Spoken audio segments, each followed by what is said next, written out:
Muito bem. Então, vindo na sequência, né, do trabalho da disciplina, que é, então, apresentar as justificativas e a necessidade de planejamento, compreender um pouco das restrições, né, e das limitações que a noção de planejamento dominante possui na literatura. Semana, então, adentramos um pouco a uma forma, né, alternativa, então, para fazer esse processo de reflexão, para conseguir, então, fazer o processo de planejamento ser mais efetivo. Tá? Algumas dúvidas apareceram até na semana passada, né? Então, algumas respostas também começam a aparecer essa semana, que bom, quais condicionantes, né, quais elementos eu também preciso considerar para além da própria noção de planejamento para conseguir ser efetivo, né, na possibilidade de planejamento. Então, a ideia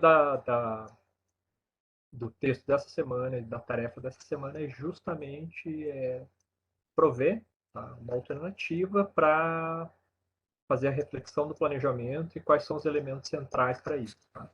Para isso, então, a gente tem esse texto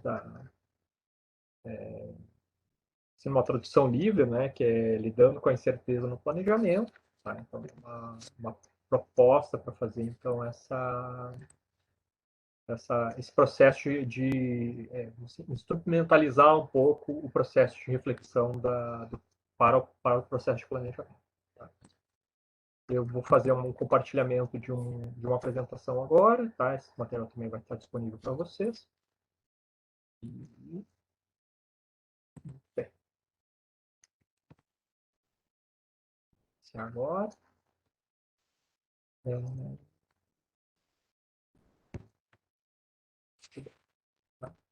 Então, essa apresentação é baseada no texto da leitura da semana, tá? Como o texto está em inglês também, então a ideia é dar um pouco de suporte para quem tem um pouco de dificuldade no processo de tradução, tá? E qual é a proposta dessa formulação, né, desse ferramental que eu vou apresentar? Então, oferecer, né, um método para reconhecer e lidar com incerteza no planejamento. Tá? Pressuposto básico, né, é que muitas vezes nós não paramos para fazer essa reflexão, né, mas a depender do contexto e do tipo de tarefa, né, nós na realidade temos distintos contextos e processos de planejamento, tá, para lidar então com diferentes noções e condições de incerteza. Trabalhar a partir desse pressuposto, tá, nos auxilia então a entender que os problemas de planejamento, né, os contextos em que o planejamento se faz necessário, eles vão variar de condições e de elementos a serem considerados. Tá?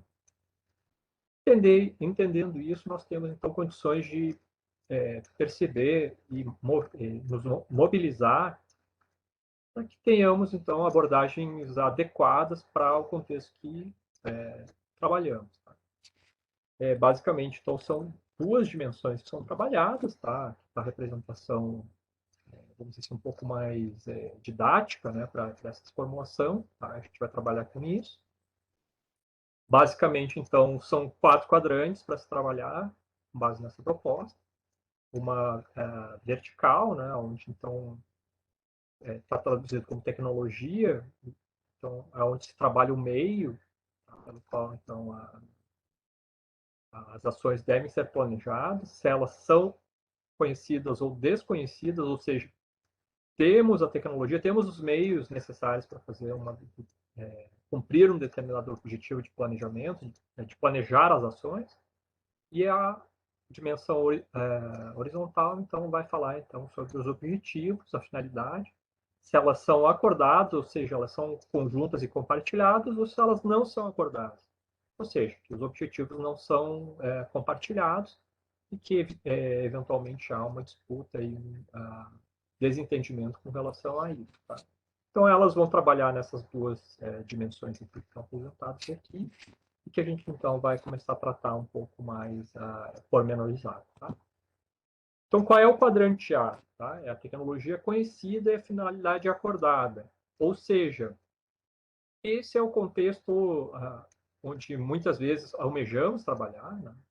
Que é onde, então, a tendência de previsibilidade é muito maior, tá? Porque a possibilidade de recorrência é maior, a possibilidade de que a repetição, né, de tarefas, de condições, seja muito mais estável. Muito mais estável significa, segundo o que a gente estava trabalhando na semana passada, é menos incerteza. Não eliminamos incerteza jamais.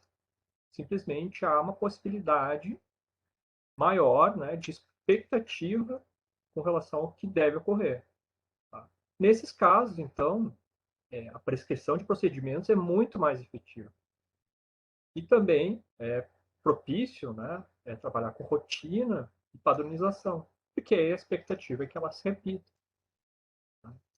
Então, muitas vezes, há um engano, tá? E aqui um parênteses, né, que esse sempre é a condição de planejamento, ou que sempre temos que chegar neste ponto, e o planejamento sempre vai acontecer com tecnologia conhecida e finalidade acordada. Claro que aqui a gente pode trabalhar sempre os focos, né, programação, padronização, ter metas, objetivos muito claramente estabelecidas, os sistemas eletrônicos, por exemplo, sempre vão responder muito bem aqui, porque elas são rotineiras, são programáveis e assim por diante. Tá? E ela também responde, como processo de planejamento, pelas abordagens mais tradicionais. Tá? Aqui a autora aqui ela vem de planejamento urbano, tá? Mas isso também vale para a administração, tá? Onde muitas vezes as abordagens, os métodos e as técnicas de planejamento muitas vezes parecem presumir que esse é o único quadrante em qual a administração funciona, quando na realidade, então, vamos ver que na realidade podem ter outras situações que demandem da administração, né? Outros olhares e outras formas de planejamento. Tá? E quais são elas? Tá? E aí sim, no plano público, muitas vezes começa a se tornar bastante visível. Tá? Muitas vezes, na realidade, nós não dispomos de tecnologia conhecida, mesmo que a finalidade seja acordada. Ou seja, é comum existir um contexto onde os objetivos são compartilhados, mas não se sabe como resolver determinados problemas. Ninguém vai discutir que fome é um problema. Todos querem resolver. Mas como é que se resolve isso? Então, muitas vezes, as tecnologias, as políticas públicas, as formas de se lidar com isso não necessariamente são conhecidas. Tá? E aí, pela inexistência de uma técnica, de um meio, de uma tecnologia para resolver determinados fins, começamos a ter elementos que trazem à tona toda uma incerteza de como proceder. E aí começam outros problemas decorrentes disso, porque sem a tecnologia conhecida, como é que eu vou propagar ou propiciar uma possibilidade de ter consistência?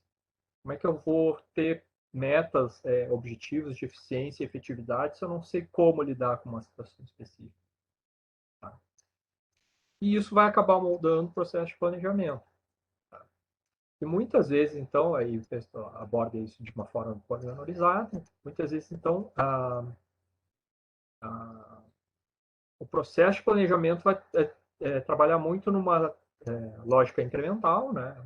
Tentativa e erro, ou seja, eu vou tentando descobrir meios, mecanismos, formas que vão funcionar naquele momento, tá?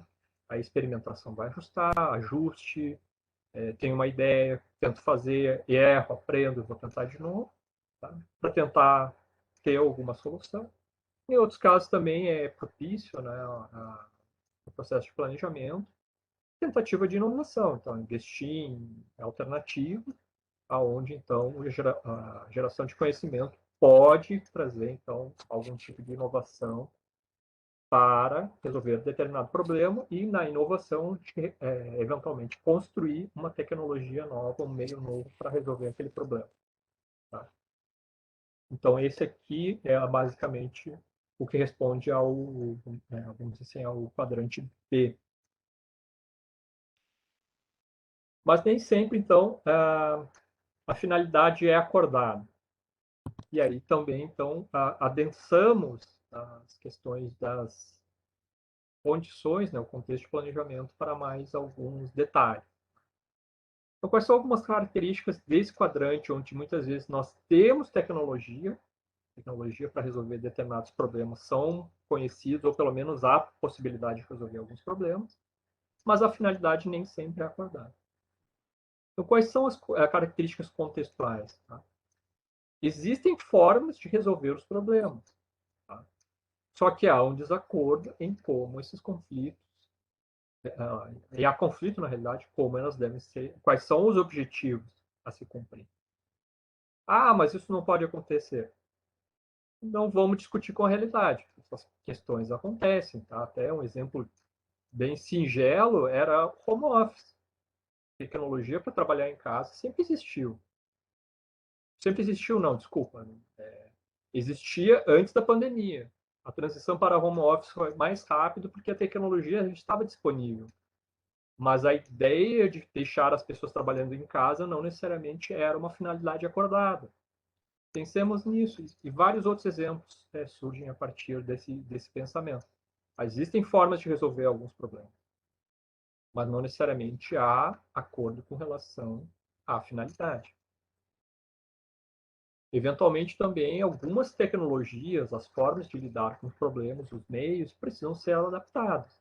E aí também podem emergir conflitos com relação a isso, sejam de interesse ou seja de outro tipo de pressão que pode ocorrer.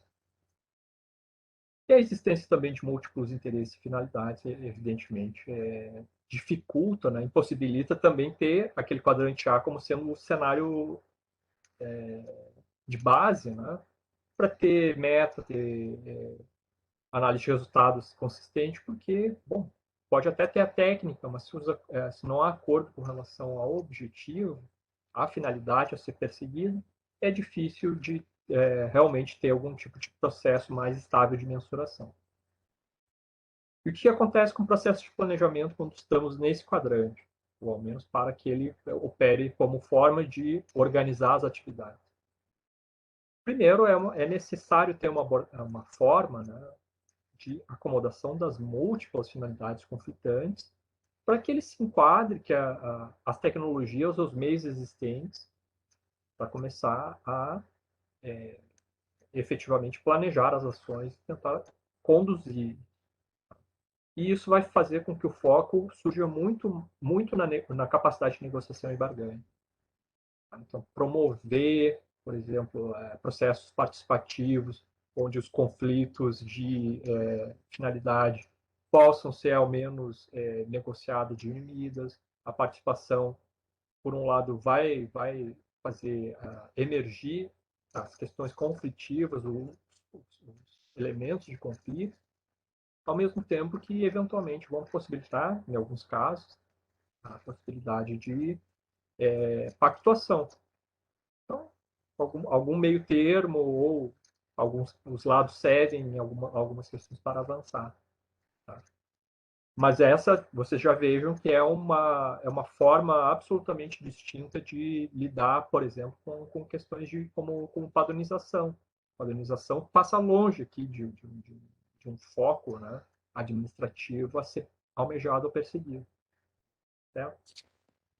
Isso aqui responde pelo quadrante esquerdo. E aí temos o D, basicamente é o cenário mais difícil de lidar com o planejamento, que é realmente o caos. É difícil trabalhar num cenário onde a gente não tem finalidades acordadas, e além de não ter finalidades acordadas, também não temos a noção, né, ou possibilidade de inferir de qual forma, qual meio, qual tecnologia vai suprir, tá, a possibilidade de planejar e de realizar as atividades. E aí a gente trabalha com uma incerteza muito ampliada, né? E aqui, evidentemente, é um cenário bastante difícil, né?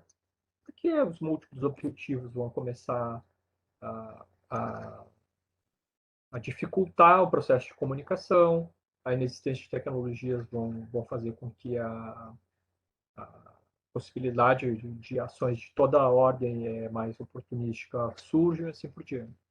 E aí é difícil, inclusive, conseguir organizar e ter foco, porque o foco não existe e os meios também não.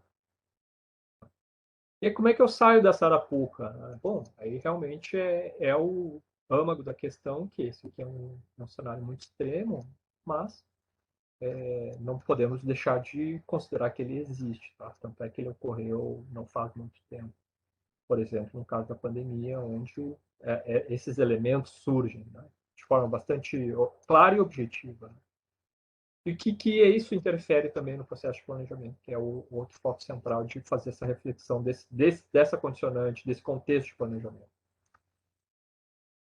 A ideia do planejamento é sair de um estado de desordem, né? Sair para ter algum cenário de ordem, reduzir algum grau de incerteza. O que esse artigo, né, e que essa abordagem ferramental vai sugerir? É melhor correr para algum lado, ou definir finalidades que sejam acordadas e tenta trabalhar em cima disso, ou trabalhar no meio, se definir um meio, se definir uma tecnologia, uma forma de fazer alguma coisa, para sair pelo outro lado. Tá? Então, isso aí a gente já vai começar a falar um pouco. Tá?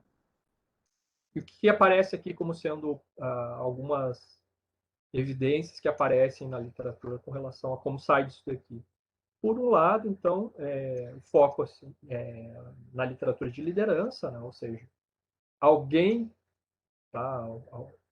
Um indivíduo, um grupo, passa a ter um papel predominante para esse processo de redução de incerteza, vai tentar, de algum modo, criar algum senso de sentido dentro da desordem para gerar e fomentar, né, a ação para alguma direção.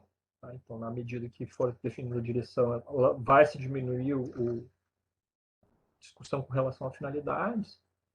Por outro lado, também pode ser um cenário propício, né, um contexto propício aos definidores de um problema, ou seja, definir qual é o problema, qual é a natureza do problema, o que ele significa e como é que isso pode ser considerado coletivamente como uma forma, então, de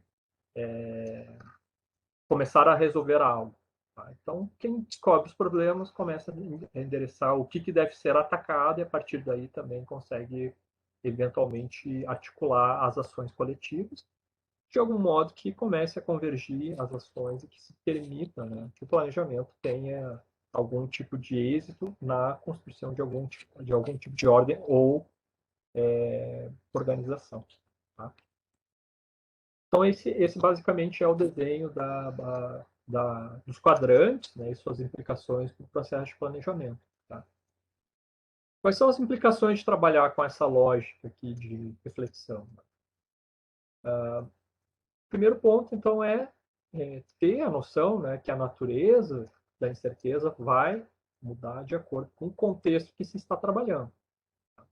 Então, quem está na parte de planejamento tem que entender qual é o contexto ao qual está mais associado, tem que conseguir fazer essa leitura de contexto, entender quais são os elementos que são centrais vamos dizer assim, nesse arranjo, se pegar pelo lado das finalidades e pela tecnologia, para conseguir, de algum modo, então, conseguir se enquadrar melhor, né, ou tentar se localizar melhor nos quadrantes, para saber quais são os elementos preponderantes para guiar a ação do planejamento. A mudança, né, dos planos de acordo então, com esses parâmetros, tá, sempre vão necessitar de cuidados, porque nós também não podemos considerar que esses quadrantes sejam estanques, eles não são dados, e uma vez feita a leitura de que se está mais num quadrante ou outro, ele vai ficar daquele jeito para sempre. Tá? Então, como a natureza dos problemas são mutáveis, também temos que ter essa leitura com relação à forma de planejamento. Então, é muito comum que em algum dado momento nós tenhamos estabilidade e sejamos arrastados para a instabilidade de alguma sorte, ou que estejamos em algum quadrante mais instável e que a estabilidade seja almejada e que consigamos, por exemplo, sair do quadrante B ou C em direção ao A. Aí, quando está no ato, consegue ter mais previsibilidade, pode ter ferramental mais adequado para manter a previsibilidade. Tá? E o contrário também pode acontecer. E aí também entender que a necessidade de planejar pode ser distinta de acordo com a operação em questão. Tá? Então, quem estiver mais associado a atividades mais operacionais sempre vai ter mais condições, de repente, de estar perto do quadrante A, por exemplo. Quem está planejando elementos que têm um cunho mais amplo e uma dimensão pública e política muito mais elevada, muito mais ampla, uma gama maior de atores e agentes, certamente vai ter que lidar sempre com algum grau de incerteza maior, seja na finalidade ou na tecnologia ou ambos. E ter a reflexão e a necessidade de conceber isso é importante. Tá, e aí, na seção de implicações, tá, o trabalho o artigo vai falar de condições específicas dos Estados Unidos daquela época, tá, que aí a gente também pode considerar. Tá. Mas aí também o trabalho, né, esse artigo nos permite, então, fazer algumas reflexões também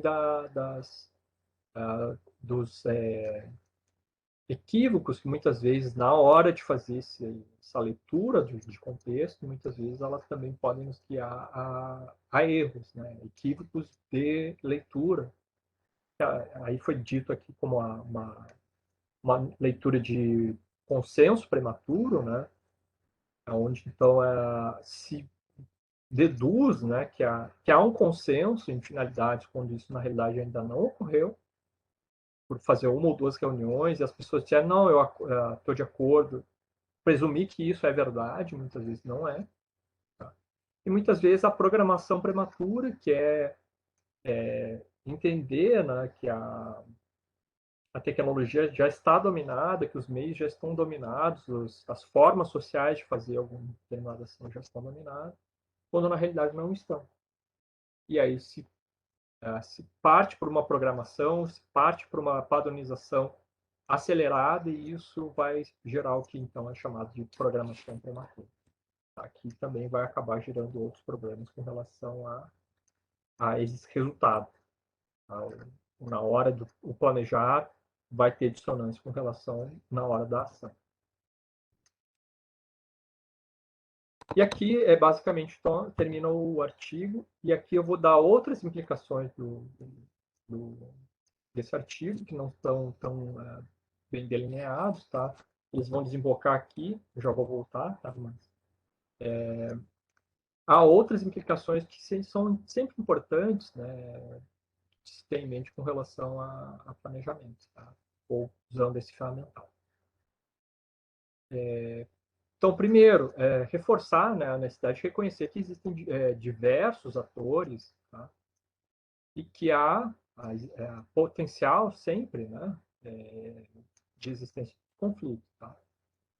E que essas percepções muitas vezes não ficam claras num determinado momento, mas que no outro percepções vão gerar conflitos de uma forma mais acelerada e muitas vezes nos foge a leitura inicial.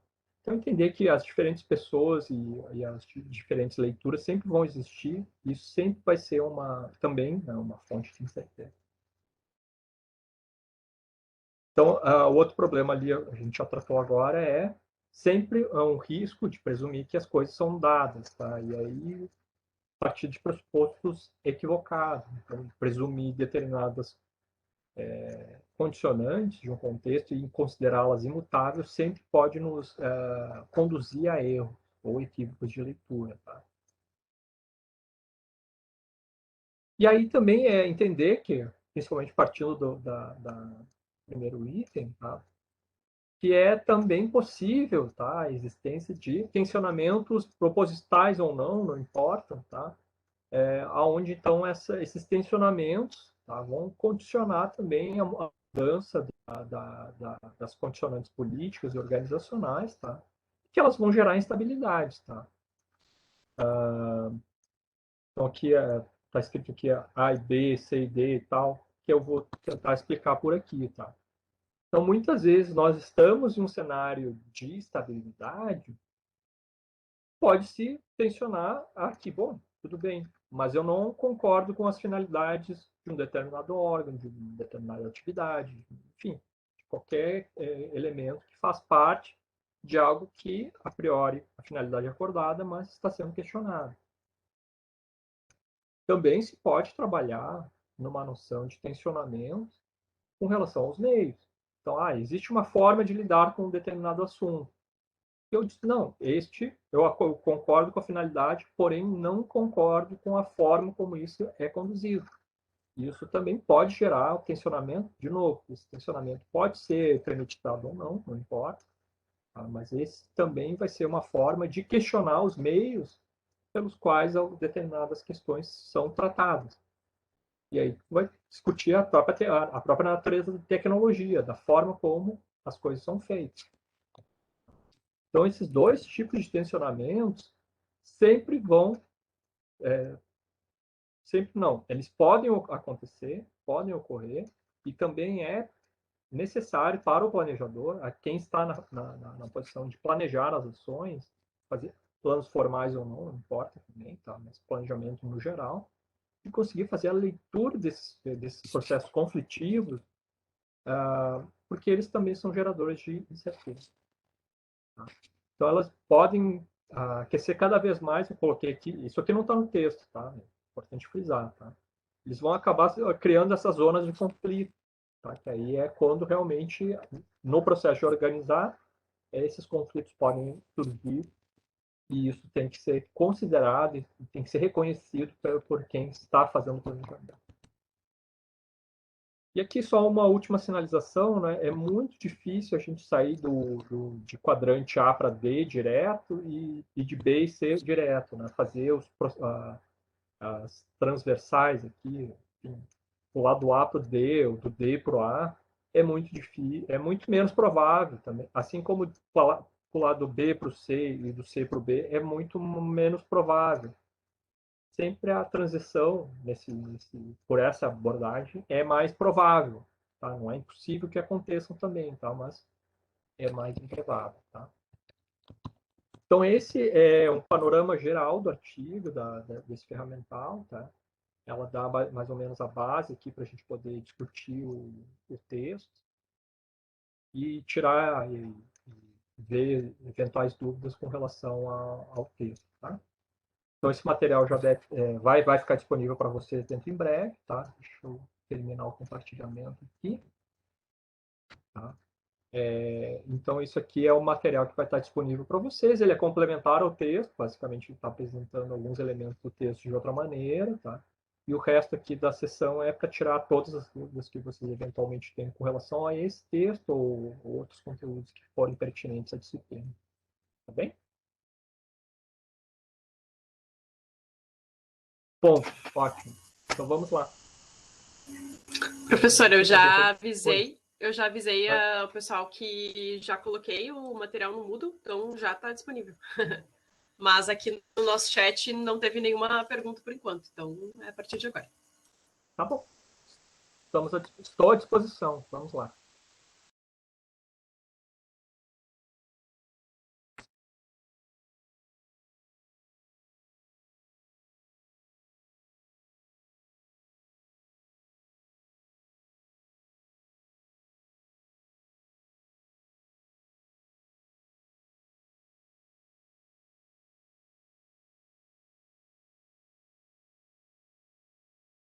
Dúvida depois vai aparecer, né? Na hora de fazer o trabalho aparece. Isso Vai eu lembro. aparecer. E aí vai ser comigo, não vai ser com o professor. Eu tava. Coitada da Aline, ela já não me aguenta, eu sempre vou lá, ela sempre me ajudou ao decorrer do curso aí. E não, é que eu estava recém lendo, na verdade, a atividade, porque eu ainda não consegui. Eu li assim, passei o olho, não li. É diferente passar os olhos e ler. E agora eu estava lendo enquanto tu falava, para ver se eu tinha alguma coisa já de inicial, assim, porque depois surge, né? Como vocês falaram, não. Esse é o problema. Mas vamos ver se eu.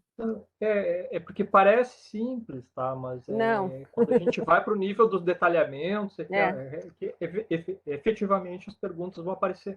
Mas isso é normal, é natural, porque as dúvidas também estão condicionadas aos nossos fazeres, né? Aos nossos interesses.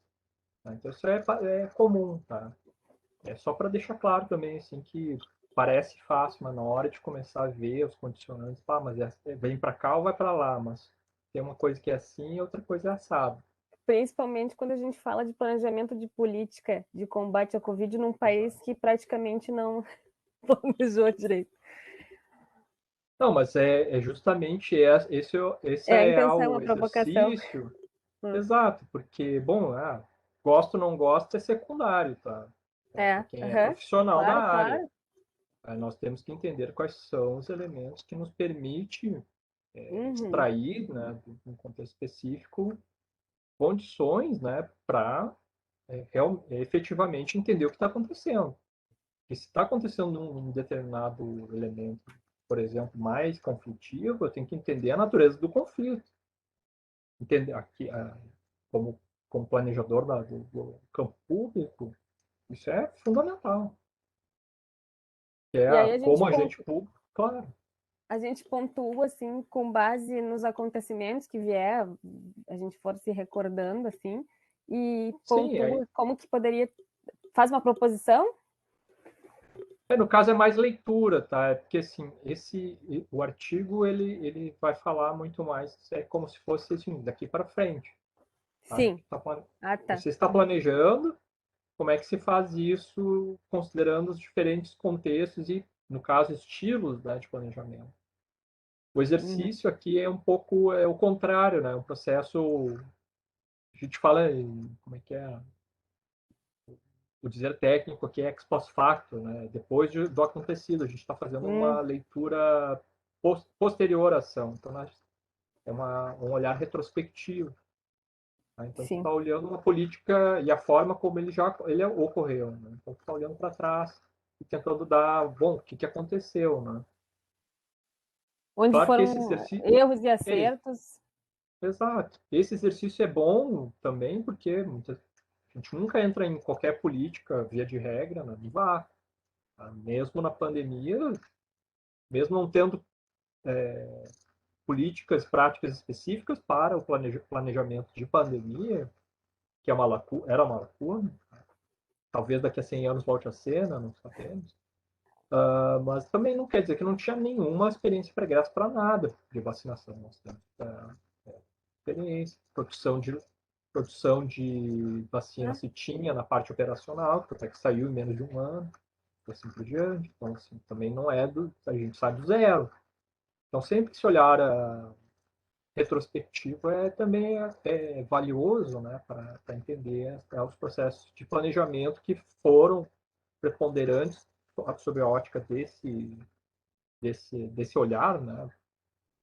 Claro, a realidade também do planejamento não é dividida em dois eixos, mas são dois eixos que nos ajudam a fazer um processo reflexivo, pelo menos mais sintético, né? E pode nos ajudar a entender melhor qual forma nós deveríamos adotar para tentar sair dos problemas.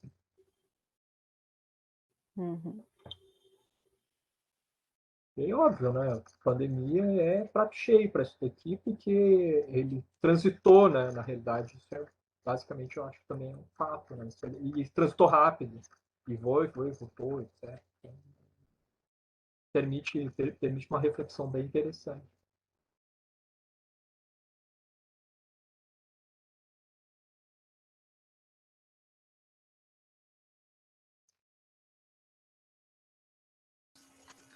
Temos uma pergunta aqui no chat, professor da Luana. Professor, boa noite. No último trabalho, pode ser usado reportagens como apoio da argumentação ou deve ser embasado em artigos? Não. Reportagem de toda sorte é mais que suficiente. Não precisa ter artigo acadêmico nenhum. Tá? Não precisa, não quer dizer que não deva também. Mas que aqui, como é um exercício sobre planejamento, né, prepondera são os agentes públicos. Claro que as reportagens são relatos, né, da imprensa com relação a determinados ocorridos. Não quer dizer que um artigo acadêmico não tenha isso, pode ter. Tá? Mas isso também pode.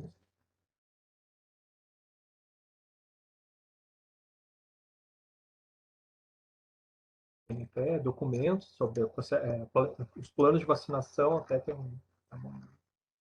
orientando um trabalho que está fazendo sobre isso, né? Pegou os planos de vacinação para vendo como é que, analisando como é que os processos foram se alterando ao longo do tempo. Essas coisas todas são informações públicas, valiosas, documentadas.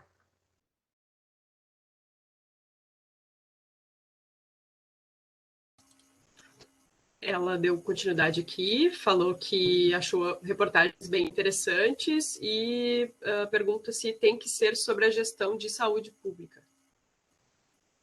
Não, é o processo de planejamento da pandemia em geral, assim, não precisa ser de saúde pública, não.